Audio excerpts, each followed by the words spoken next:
Airmen, at ease. It's good to be here with you. Please have a seat. I see we have some beautiful families out there. You know, I served a few years in the Marine Corps, and I got to say, I'm pretty jealous. This is a pretty fine duty station, if I do say so myself. This is a beautiful country. I just spent the past few days here, actually.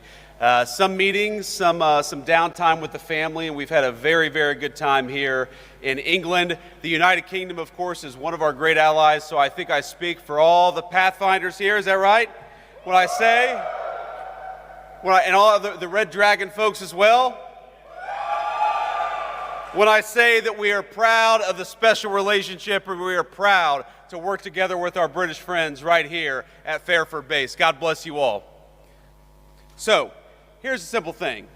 We've got a beautiful country here. We've got a beautiful alliance. And I think every single one of you know that for over 100 years, we have worked with our friends from the United Kingdom to achieve great victories. And if you look at the long sweep of history, every time something big happens for the world, every time a great victory is won for freedom and for peace and for prosperity, it is almost always the Brits and the Americans that do it together, and we win every single time we go to war together. You guys know that as well as anybody. But it's not just about going to war, and it's not just winning when we do. When we work together, when we fight together, when we make it clear that we always approach every situation with an open hand, but if things go poorly, we're willing to do what we have to do. We make it easier to achieve peace and prosperity all over the world. So I want to say, from all of us back home in the United States, for all the people that you serve with, that you fight for, that you make it possible to live the American dream in peace and prosperity, we are proud of you, we are grateful for you, and as your Vice President, I am damn proud to be here with you today. God bless every single one of you.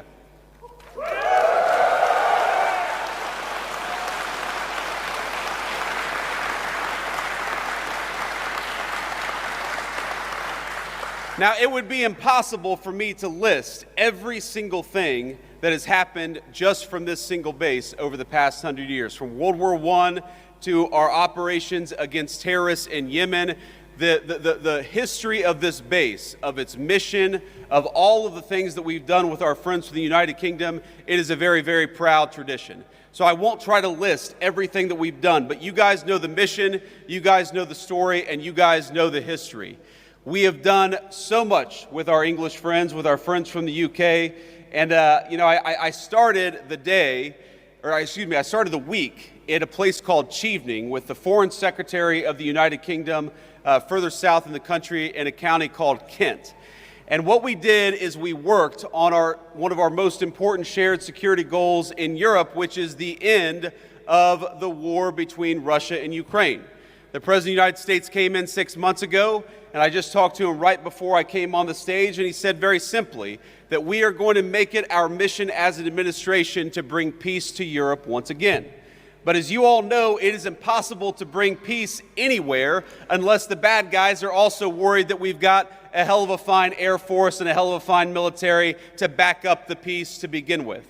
So what you guys do, even though you may not see it every single day, is you make it possible. You make it possible for us to accomplish the president's goals through negotiation. You make it possible for us to go into a room and say, yes, we want peace. Yes, we want to work together. Yes, we'd like to bring an end to this terrible conflict, but we've also got some great airmen back at Fairford and other bases. They're going to make sure that no matter what happens, the peace and the prosperity and the goals of the American people are going to be well served by what you do.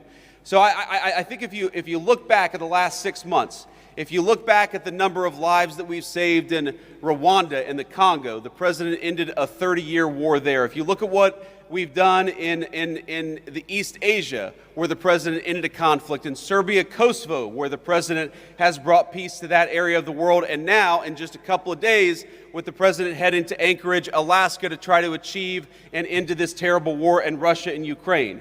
You guys make that possible. You guys are the reason why we can go into a negotiation with strength. You guys are the reason why we have leverage in these conversations with world leaders, because they know that if we cut a deal, it is backed up by the finest fighting force anywhere in the world. And that is what makes your job so important, and that's what makes it so important and such a proud moment for me to be here with you today.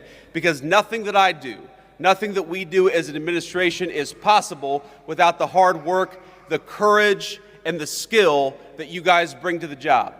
Now, I mentioned earlier I was at Chevening meeting with the British Foreign Secretary. I've met with a number of foreign leaders just in the last, hour. I had a call with about 30 European leaders.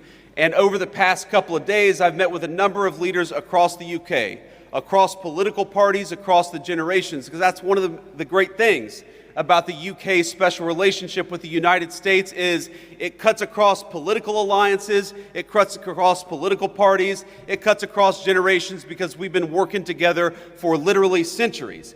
And you know what every single person that I meet often tells me? They tell me about how impressed they are by the skill, by the determination, and by the dedication of the American military. You all are what make it possible for us to do what we do. When Marco Rubio, our great Secretary of State, goes to engage in some diplomatic negotiation, he knows that he's got the great people of the Secretary of Defense standing behind him.